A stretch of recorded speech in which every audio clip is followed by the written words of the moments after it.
What's going on? You already know who it is. That boy Fat Man Jersey one time. Let me just hear that Jers. Man, you already know. You already know. You already fucking know. So what's going on, guys? Surprisingly enough, Fat Man Jersey's about to do a book review. Hatchet Ryder asked me to help get a little bit more notoriety for his books that he writes. I didn't even know the man was an author, but apparently he is, and he he let me get two books off of him.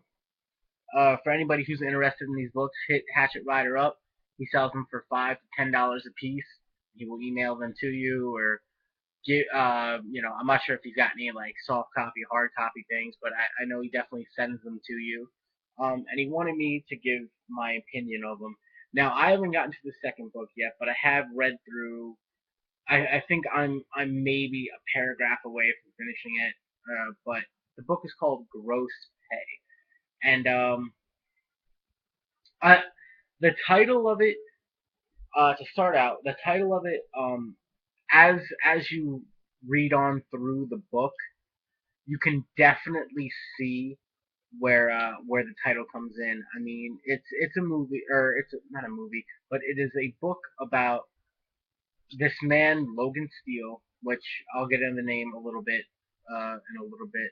But this man Logan Steele is brought out from prison by this governor to investigate a murder of another governor or senator or something of that nature, and it seems to lead into this series, or this series of not the series, but this huge following of snuff film lovers and people who make snuff films and things like that. He even ends up at this little award ceremony for snuff films, and I couldn't help thinking while reading this book that I had fucking watched this before, and indeed I have.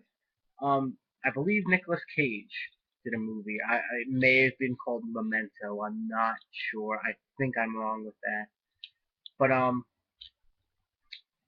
the movie is pretty much about uh, an investigator, a private investigator, who's called up by a very rich man's wife. And this man just died, but it seems that when he died, they'd found some snuff films that could possibly be real, which is a scary thought, and he investigates it, and he finds out what exactly happened and who exactly did this, and for how much money that they did it and stuff like that. And it definitely feels something along the lines of that movie mixed in with a movie like Triple X. Prisoner or some sort of criminal is hit up, said, "Hey, we'll do X for you if you help us with this investigation." And I mean, as interesting as the concept is, in the later chapters of this book, I feel like it falls flat. The concept is it just goes from A to B to C to D so quick that you can barely really grasp what's going on at the current moment in time. Now, as for the name, I said I would come back to, yeah, Logan Steele, which kind of sounds cheesy to me. It sounds like a very generic action character kind of guy. The guy's a cinephile, so he like quotes movies, and he's a big film head, and you get that undertone throughout the movie. Which in the beginning of this book, the character development is great, and I love the character development. But somewhere, I think 2.5 chapters into it, the story starts getting fleshed out, and I understand the character development has to take a back burner, but it seems that characters completely have no motivation other than Logan Steele. You don't know I understand.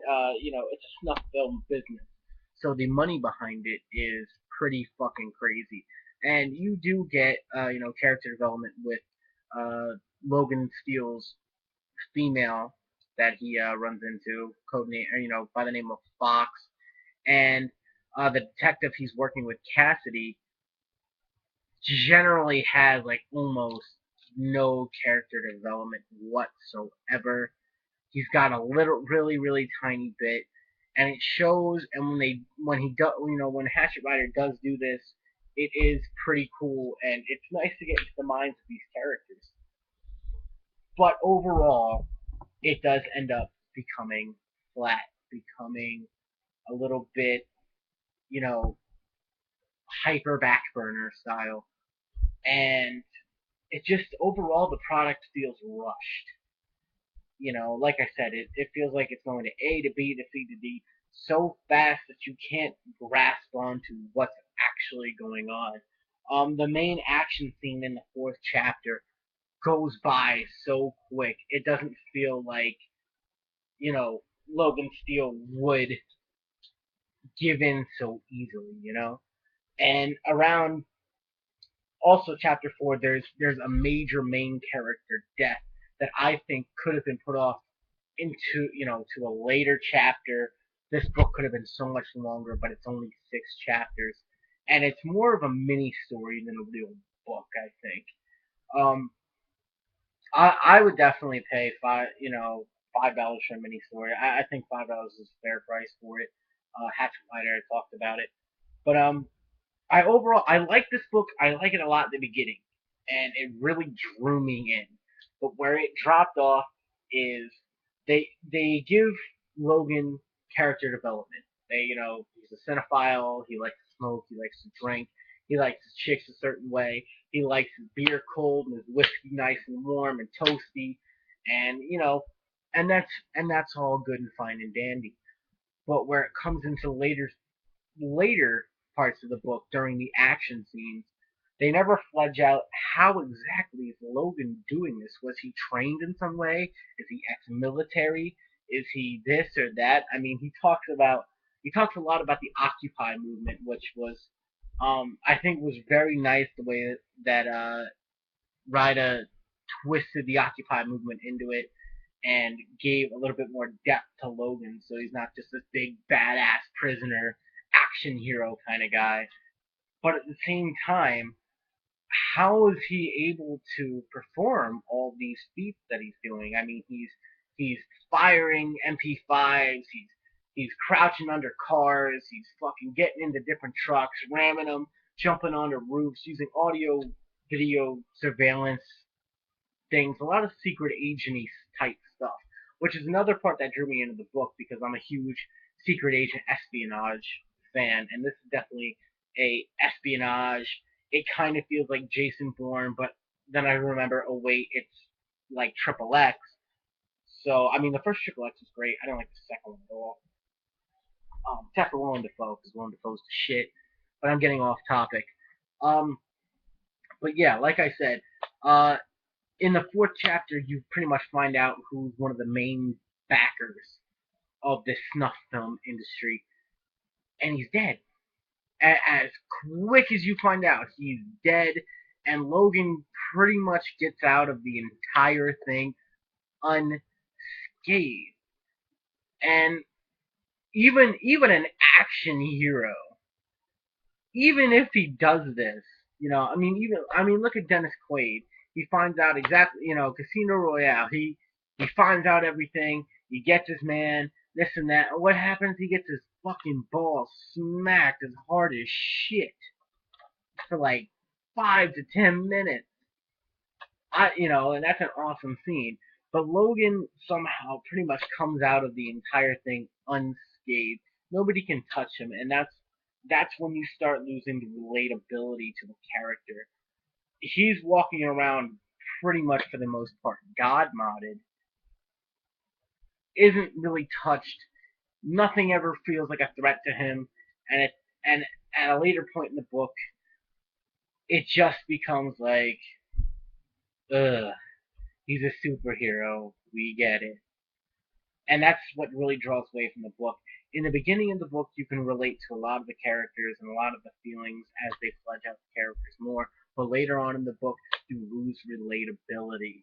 And that's a huge issue when it comes to reading, is that you want to be sucked in. You want to feel as if you're watching this. You want to feel like you're right next to the character. And at a certain point in time, I lost relatability to Logan Steele, and I lost relatability to the characters around him. Overall, I'm gonna say not a bad read. I would most certainly pick it up and pick up the other chapters of Gross Pay to see where the story takes us and see how well the writing goes. But as for Gross Pay chapter book number one, I would give it about a 5 or a 6, and that is based on spelling and grammatical errors that I saw throughout the book, based on how unrelatable the characters become, and how much you start to not care about the story as much as you care about Logan Steele's relationship with this woman named Fox. And that seems to be a point that takes away from the story and the real meat of the conspiracy that's going on. Um, I would definitely pick it up though. If you guys are into action, conspiracy, espionage, I would pick it up. I would give it a read, see if you like it. Overall, I could overall be way too over the top with my review or something like that. But he wanted my honest opinion, and my honest opinion is strong 5 week 6. I would say around that era or around that range. Um, but yeah, anybody who's an action film fan, definitely pick it up. If you're a fan of espionage, definitely pick it up. It's your boy Fat Man Jersey. Mad love. Peace.